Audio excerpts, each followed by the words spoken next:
The Nigerian Labour Congress, NLC, and the Trade Union Congress, TUC, has suspended planned national strike over fuel subsidy removal. The Chief of Staff to the President, Femi Gbajabiamila, disclosed this after a meeting between the federal government and the unions at Aso Villa. According to him, the federal government and the TUC and the NLC would establish a joint committee to review the proposal for any wage increase or award and establish a framework and timeline for implementation. Earlier, NLC and TUC had threatened to embark on nationwide strike today. Joining us to have this conversation this morning is Mr. Matthew Oluku. Good morning, sir. You're welcome. Good morning. Thank you for having me. All right, let's start off this way, yeah? The Court of Industrial Action had given out an order, stopping NLC and TUC from going on strike. And some schools of thought have also come up to accuse the NLC and the TUC of being a giveaway. Do you think that this is the new government already exerting, their powers and, I don't want to use the word intimidation, but because NLC is within their rights to go on strike if they have demands that they are making. So if even the court is stopping them from going on strike, exercising their rights as an organization, how do you react to that?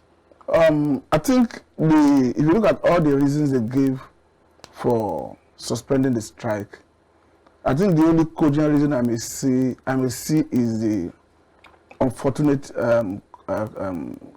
action from the national and industrial courts that stopped the strike. But for me, I think I do not have even confidence in whether NSC or TUC. I was only trying to see whether the new leadership of NSC and TUC will have what it takes to engage the government. Because if you need to ask, if you need to wonder, before now, all we heard from NSC was that the federal government should return to the status quo before negotiation will continue. And we are now hearing NSC telling us that they are already suspended the strike. But it is on the strength of the court judgment, though it's unfortunate, but it is a good ground to suspend the strike. But on the argument, or rather the position of NSC, where they cited the mood of the nation, cited national unity and all that, I think they are not being correct. Because if you look at the fuel subsidy removal, almost every stakeholder have agreed that subsidy should go. But the issue is, you needed to address the challenges that come with it.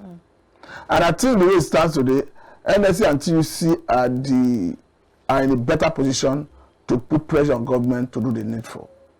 So I don't think they have extracted reasonable commitment from government to deciding to suspend the strike. I'm not satisfied with their approach. All right, now we look at subsidy removal as something that is of key importance, especially looking at the fact that it's no longer sustainable. Successive governments have, at one time or the other wanted to remove subsidy removal. I'm talking about the person of Goodluck Jonathan. Also, when it came to Buhari's administration, he also attempted to remove it, given the fact that I just stated. And of course, looking at presidential aspirant like alleged Obi had always said that he would remove subsidy and of course bring in palliatives, to cushion the effect. What's wrong about the way and manner?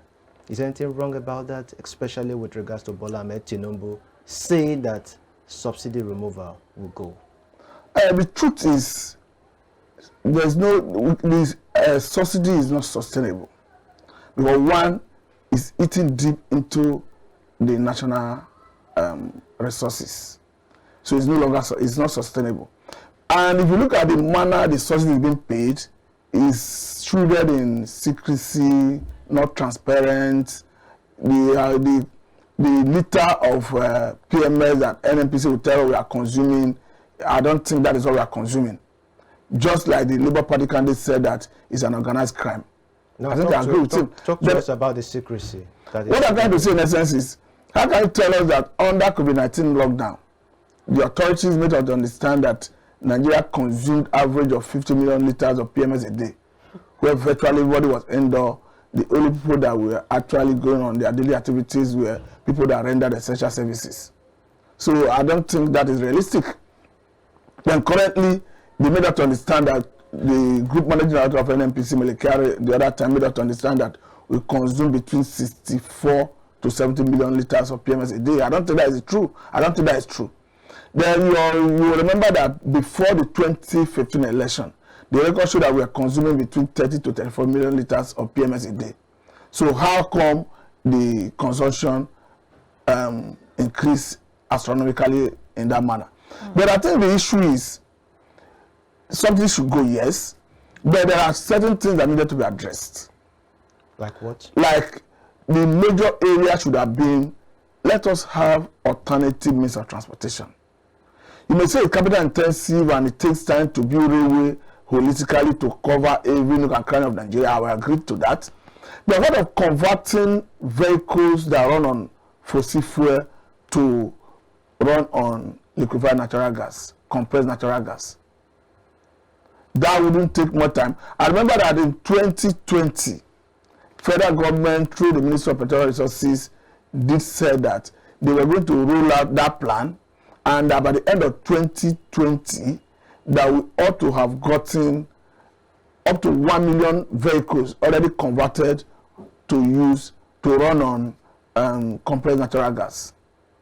But the argument is, why is it that even as the government had the plan to remove subsidy, they did not follow through all this plan to give us alternative as to mitigate the impact of the hardship that will be occasioned by the subsidy removal.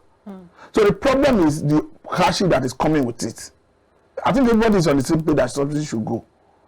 Okay. I could remember in 2012, Mr. President Bola Ahmed Tinubu, as an opposition leader then, was in support of subsidy removal, but he gave conditions, he gave reasons, things that needed to be done by the government before the actual removal.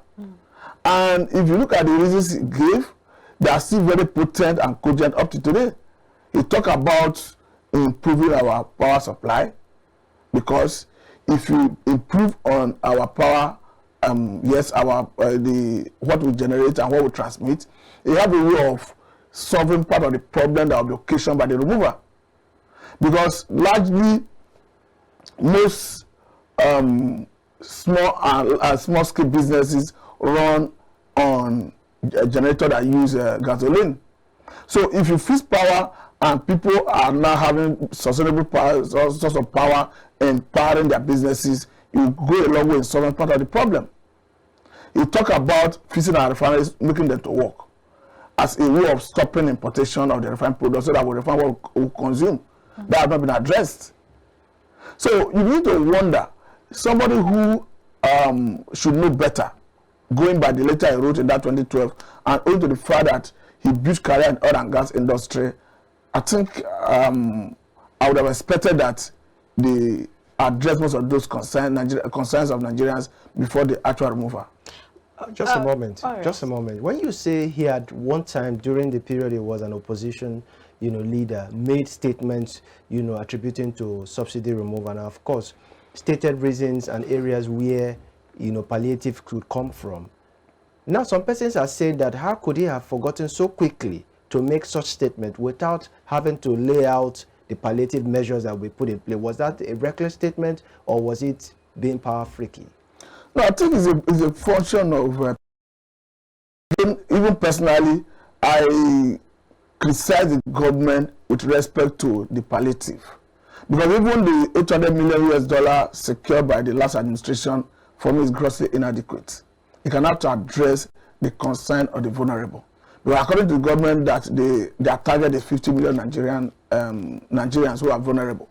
And if you do the simple arithmetic, you agree with me that if you divide $800 million, if 50 million Nigerians divide $800 million, you are going to be left with just $16. And $16 with even black market rate of conversion of, let's say, 700 is 11,000 and some fraction naira. So for me, it's grossly inadequate.